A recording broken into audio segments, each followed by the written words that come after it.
Hoy vamos a ver un tema teórico que el título es Resistencia característica del hormigón y básicamente se trata del significado de lo que conocemos como H25, H30, etc. O sea, ¿qué significan estas siglas? Bueno, eso se refiere a lo que resiste el hormigón. Y para conocer lo que resiste un hormigón se hace un ensayo que consiste en llenar un molde que mide 15 centímetros de diámetro y 30 centímetros de altura con hormigón fresco. Eso se hace siguiendo un protocolo donde esto se llena por tercios. O sea, primero se llena este primer tercio, luego de llenarlo se toma una varilla de hierro de diámetro 16 y 25 veces se apisona ese primer tercio. Una vez que se hizo eso, se hace lo mismo para el siguiente tercio, teniendo cuidado de no perforar el tercio de abajo, y finalmente el último tercio, teniendo cuidado de no perforar los dos tercios de abajo. Siempre 25 veces por cada tercio con la misma varilla del 16. Luego se dejan pasar 28 días donde ese hormigón va tomando resistencia. Lo ideal es que esté o sumergido en agua o en un ambiente donde se le va agregando agua periódicamente para compensar lo que se evapora del agua de mezclado. Y luego de esos 28 días se lo coloca en una máquina de ensayo que consiste en comprimir la probeta hasta que se rompa. Si por ejemplo la tensión de rotura, vamos a poner un número cualquiera, fue de 273 kilos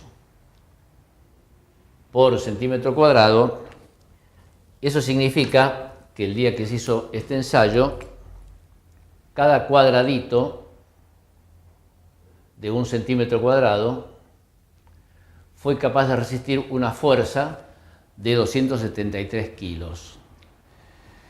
Por supuesto, la probeta completa resistió muchos kilos más. Este de 273 es lo que resistió un centímetro cuadrado de ese hormigón. O sea que ese sería el ensayo que se hace para ver cuánto resiste una probeta de hormigón.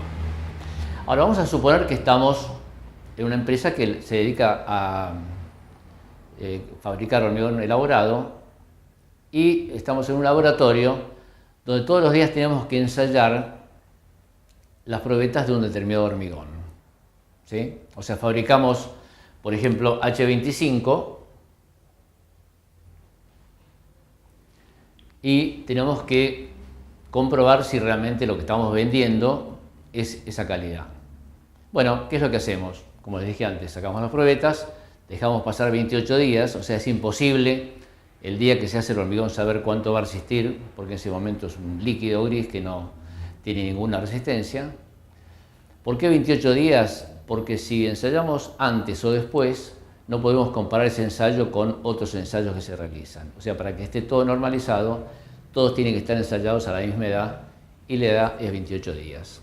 Bueno, les decía, se deja pasar 28 días y se ensaya esa probeta y, por ejemplo, se rompe a 273.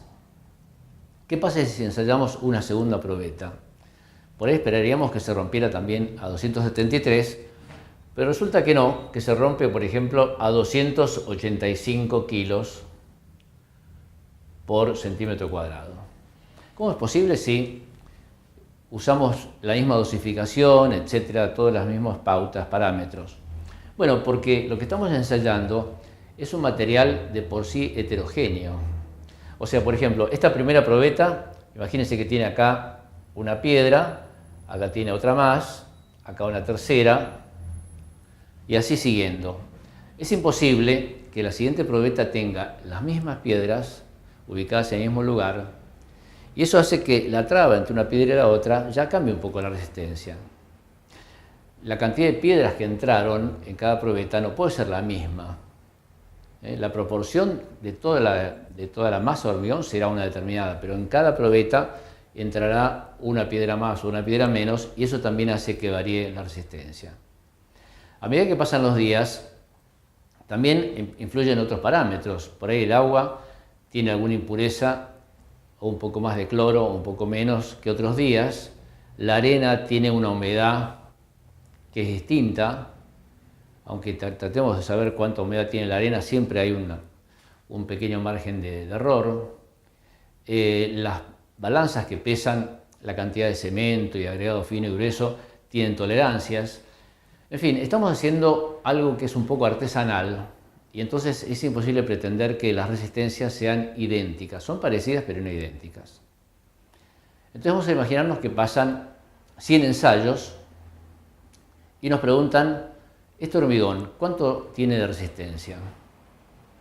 Bueno, vamos a tener una hoja con 100 números distintos, y tal vez lo primero que se nos ocurre decir es: tomamos el valor promedio como referencia, o sea, sumamos los 100 ensayos, lo dividimos por 100 y nos da un promedio de, vamos a suponer que el promedio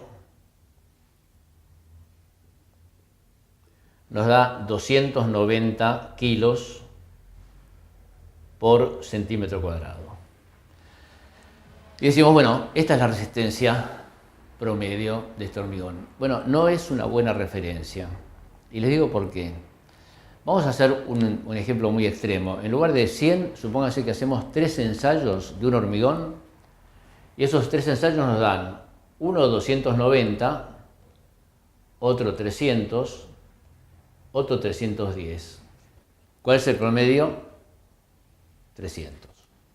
Y comparémoslo con otro hormigón hecho mucho más desordenadamente, o sea, con una dosificación para nada rigurosa, y que los 3 ensayos dan 250, 300, 350. ¿Cuál es el promedio? 300 de vuelta. Sin embargo, si me dan a elegir, yo prefiero este hormigón. ¿Por qué? Porque los resultados, al ser más parecidos, es más confiable. En cambio, el segundo hormigón, estos valores tan dispersos, hace que yo me tenga que cubrir más si lo voy a usar en una determinada estructura. Conclusión: ¿el promedio es importante? Sí, pero también es importante ver si los valores están muy dispersos o muy cercanos al promedio. Y eso desemboca en un tema estadístico que se conoce como campana de Gauss.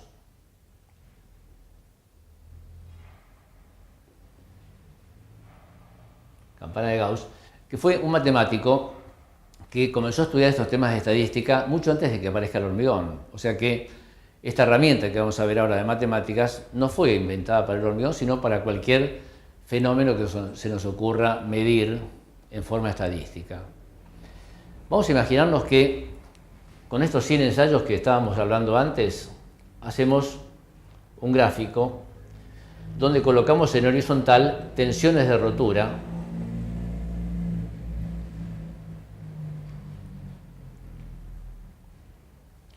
y en vertical el número de probetas.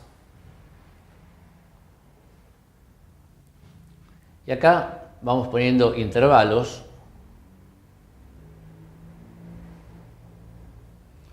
250, 260, 270, 280, 90, 300, 310, 320, etc. Entonces nos dicen, bueno, vamos a ver, de estos 100 ensayos, ¿alguno cayó entre este intervalo 250-260? A ver, no hay ninguno. Y en el siguiente, entre 260 y 270, acá sí hubo 4 probetas que cayeron en esos valores. Y en el siguiente, sí, acá hubo 10 probetas.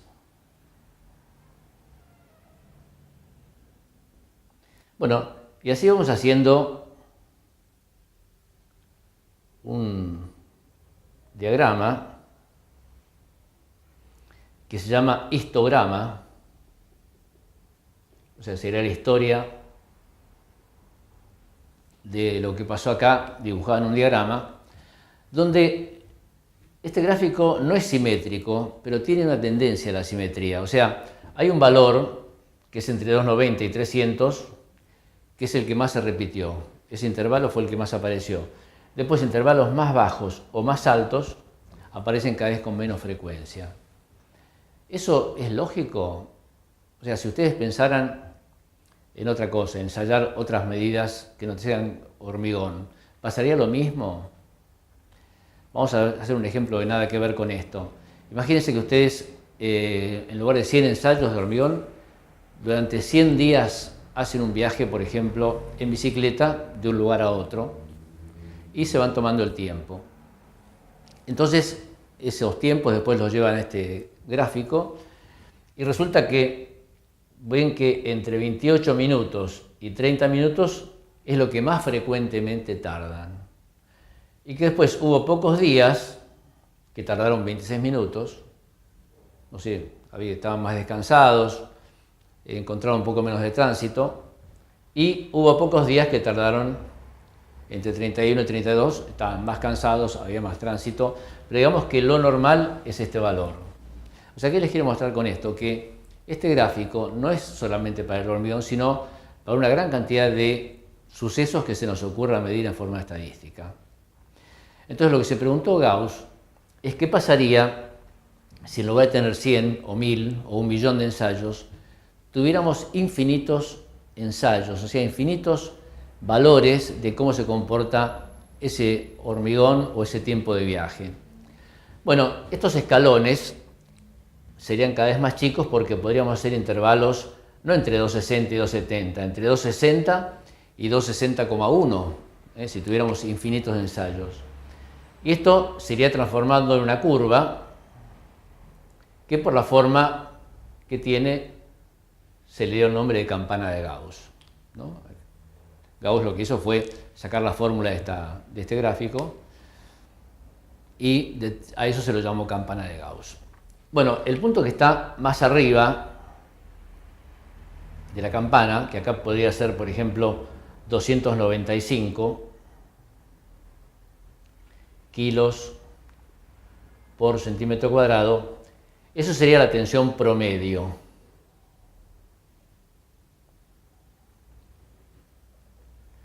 Como les dije antes, eso es una mala referencia, porque ¿qué posibilidad existe que yo tome una probeta más y esa probeta resista menos que el promedio? Un 50%. Y que resista más, otro 50%. O sea que no es bueno tomar esta referencia porque si yo le digo a alguien, mira, este hormigón aguanta 295, tengo un 50% de probabilidades de que aguante menos. Entonces, lo que se ha decidido en el reglamento es tomar un valor que deje a su izquierda solamente al 10% de esta campana de Gauss, o, lo que es lo mismo, que deje a la derecha al 90%. O sea, acá sería, por ejemplo, 270 kilos por centímetro cuadrado. Bueno, eso es lo que se llama resistencia característica del hormigón. Este hormigón que yo acabo de inventar tendría una resistencia característica de 270 kilos por centímetro cuadrado. Ahora, entonces, ¿qué quiere decir que la resistencia sea 270? Que solamente tengo un 10% de probabilidades que una probeta resista menos de 270, o al revés, un 90% de que resista más. Bueno, este hormigón, comercialmente, ¿cómo se vendería? Bueno, estas siglas, H25, H30, están expresadas en una unidad muy extraña que se llama megapascales. Para hacerlo fácil, como ustedes ven H25, quiere decir que la resistencia es 250 kilos por centímetro cuadrado. Si ustedes lo miran en megapascales, no les va a decir absolutamente nada, pero el 25 quiere decir que son 25 meganewton por metro cuadrado. Bueno, es mucho más sencillo pensar que un centímetro cuadrado resiste 250 kilos. Entonces, volviendo a nuestro ejemplo, esta empresa que elabora hormigón, ¿cómo va a vender este hormigón? No lo puede vender como H27, porque H27 no existen las tablas que usamos para calcular losas, vigas, columnas, bases. Las tablas como están tipificadas, 25, 30, etc. Entonces, ¿cómo van a vender este hormigón? Como H25. Y está bien, porque es imposible que una empresa pueda elaborar hormigón y tenga la puntería de dosificar ese hormigón y que a los 28 días la campana de Gauss caiga justo en 250. Se tienen que tomar un margen de seguridad porque ellos están firmando un contrato de vender una determinada calidad de hormigón y el que reciba esa calidad de hormigón va a tomar probetas, las va a ensayar para comprobar si realmente es cierto que estoy comprando H25 o H30. Entonces, generalmente las empresas que elaboran hormigón no elaboran justo el 25, sino un 27, o sea, 270 kilos por centímetro cuadrado, 280. Conclusión, si ustedes dicen H25, ¿qué quiere decir? ¿Que se rompe a 250 inexorablemente? No. Que como mínimo va a aguantar 250 kilos por centímetro cuadrado, seguramente va a aguantar más que eso. Bueno, vamos a agregar un temita más, y es que a esta resistencia vamos a bajarla por algo que ocurre en los primeros años de vida del hormigón. En esos primeros años el hormigón sufre una deformación que se llama deformación por fluencia lenta,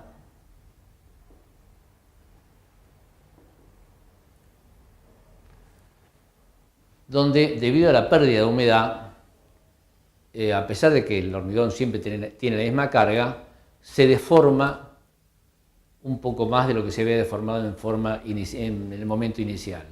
Para hacer un ejemplo casi exagerado, vamos a suponer que tenemos un pilar de hormigón, le colocamos una carga y, aunque no se note, en ese instante este pilar tiene una pequeña deformación. Esta es una deformación instantánea.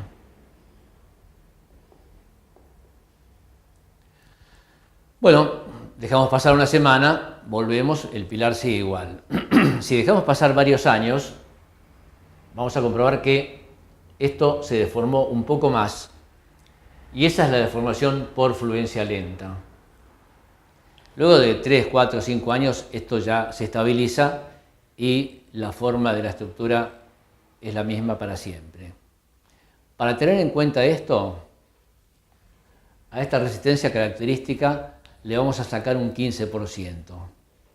Entonces, cuando calculemos, por ejemplo, losas o vigas, ustedes van a ver que si usamos un hormigón H25,